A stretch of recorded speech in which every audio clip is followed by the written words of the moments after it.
Hello everyone, welcome back to my channel and welcome back to my new another vlog.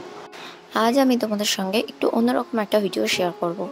আশা করছি তোমরা সবাই খুব ভালো আছো। আমি কিন্তু একদমই ভালো নেই। কেন ভালো নেই সেটা জানতে হলে তো পুরো ভিডিওটা দেখতে হবে। তোমরা জানতে পারবে যে আমি কেন ভালো নেই।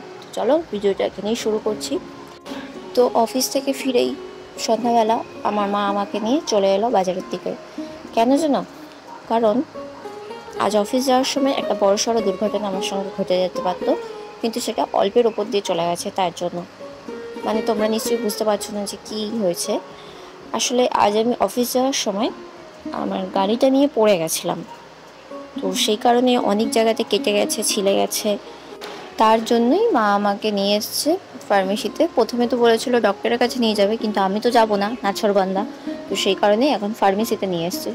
তো সেখান থেকেই আমাকে দেখে বললো যে আমাকে টিটেনাস দিতে হবে, প্লাস ওষুধও খেতে হবে। তো সেই মতোই টিটেনাস দিতে আমি চলে এলাম। তো এখন ফার্মেসির দাদাটা ইঞ্জেকশনটা রেডি করে নিচ্ছে, যেটা আমাকে দেওয়া হবে। তো তোমরা কারা কারা ইঞ্জেকশনে ভয় পাও কমেন্ট করে অবশ্যই জানিও। আমার কিন্তু ইঞ্জেকশনের প্রতি কোনো ভয় নেই, ছোট থেকেই আমি ইঞ্জেকশনকে একদমই ভয় পাই না। তো সেই কারণে আমাকে ইঞ্জেকশন দিতে এসেছে, আর আমিও ইঞ্জেকশনটা ভালো ভালো মেয়ের মতন করে নিয়ে নিয়েছি।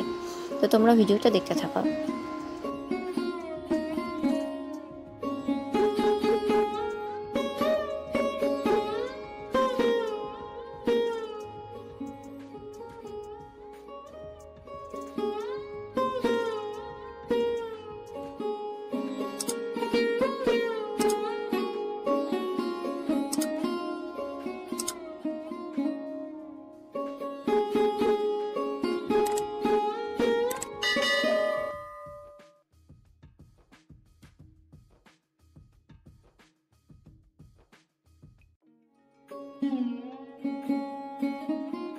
তো আমার তো টিটেনাস নেওয়া হয়ে গেছে, আর তারপর ফার্মেসি দাদাটা আমাকে বুঝিয়ে দিচ্ছিল যে কখন কোন ওষুধটা খেতে হবে।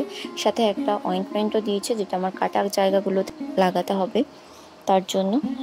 তো ওষুধগুলো নিয়ে আমরা বিল পেমেন্ট করে দিচ্ছি, করে চলে এলাম পাশের একটা চপের দোকানে। সেখান থেকে আমরা চপ কিনে নেব। আর আমাদের এই বাজারে এই চপের দোকানটা না খুব সুন্দর মচমচে টেস্টি চপ পাওয়া যায়। তো সেই কারণে এখান থেকে আমরা চপ কিনে নিচ্ছি। তো আমাদের তো চপ কেনা হয়ে গেছে, আর ঠিক তারপরেই আমার মা দেখতে পেলো যে পাশে একটা দিদা রয়েছে। যদিও আমি দিদাটাকে চিনি না, হয়তো আমার মা চেনে। তো সেই কারণে তাকেও একটা চপ আমার মা কিনে দিচ্ছিল। তো তাকে চপটা কিনে দিয়ে এখন আমরা বাড়ির দিকে রওনা দেব। এবার তোমাদের বলি যে আমি কিভাবে পড়ে গেছিলাম।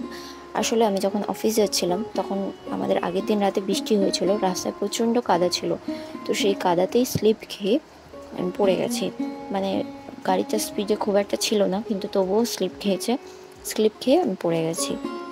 তো বাড়িতে এসে এই যে ফ্রেশ হয়ে নিয়েছি, নিয়ে চপ মুড়ি নিয়ে খেতে বসে পড়েছি। তো খেতে খেতে আজকের ভিডিওটা এখানেই আমি শেষ করছি। তো ভিডিওটা কেমন লাগলো অবশ্যই জানিও। ভালো লাগলে একটা লাইক করে দিও, চ্যানেলটিকে সাবস্ক্রাইব করে নিও। নেক্সট ভিডিও নিয়ে খুব তাড়াতাড়ি দেখা হবে। টাটা।